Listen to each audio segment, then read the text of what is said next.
Troisième, calcul réfléchi numéro 26. Premier, il faut calculer l'aire du disque. Un disque, c'est ça, c'est ce qui est à l'intérieur. Il ne faut pas parler de l'aire d'un cercle, parce que le cercle, c'est que l'extérieur ici, ça n'a pas d'air. Et donc, l'aire du disque, la formule, c'est pi multiplié par le rayon au carré. Il ne faut pas confondre ça avec la formule du périmètre. Le périmètre d'un cercle, c'est pi multiplié par diamètre. C'est pas pareil le diamètre, qui est le rayon fois 2e, et le rayon au carré, qui est le rayon fois le rayon. Bon, bref, ici, le diamètre, c'est 6 cm, et donc le rayon, c'est la moitié, c'est-à-dire 3. Et donc l'aire du disque, c'est pi multiplié par le rayon qui est 3 au carré. Le carré va que sur le rayon, pas sur le pi. Sinon, il y aurait une parenthèse. Et donc 3 au carré, 3 fois 3, ça fait 9. Et donc l'aire du disque, c'est pi fois 9. On écrit ça aussi 9 pi. Ça, c'est la valeur exacte du disque. 9 pi centimètres carrés. Si vous les remplacez par pi par environ 3,14, vous trouverez une valeur approchée de l'aire du disque. 9 fois 3,14, ça fait 28,26 cm² en arrondissant à 0,01 cm² près. Il ne faut pas, bien sûr, pas mettre égal. Comme j'ai remplacé pi par environ 3,14, l'aire du disque, ça sera environ 28,26 cm². Deuxième, j'ai une configuration pour appliquer le théorème de Thalès. Pourquoi est-ce que je peux l'appliquer? Parce que j'ai deux droites parallèles ici. Je sais que la droite DE et la droite BC sont parallèles. Je le sais parce que c'est écrit là. Deuxième, je sais que la droite DB et la droite EEC sont séquentes en A. Donc j'ai deux conditions qu'il faut pour appliquer le théorème de Thalès. Donc d'après le théorème de Thalès, j'ai deux triangles, un petit ici et le grand qui est tout le grand triangle.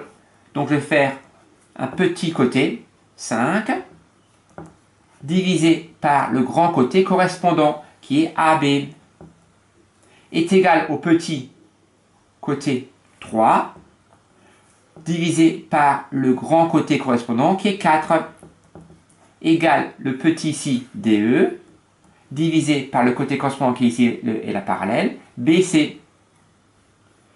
Je peux maintenant faire le produit en croix. 3 fois AB égale 5 fois 4, 20.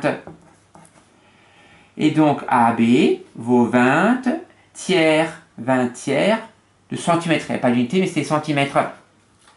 Or, 20 divisé par 3, ça fait environ 0,67. Donc si je veux faire une valeur approchée, environ 6,67 cm. Là, j'ai arrondi à 0,01 cm près. Troisième, il faut trouver l'image de 3. Donc pour trouver l'image de 3, je vais en 3, en abscisse. Je monte. Quand j'arrive à la droite, je lis l'ordonnée correspondante. Je fais une perpendiculaire et je lis l'ordonnée correspondante. Donc environ 2 ou 2,5. C'est pas très précis, vu que les graduations ne sont pas très régulières. Et donc l'image de 3, sur mon dessin, c'est à peu près 2,5. Entre 2 et 2,5.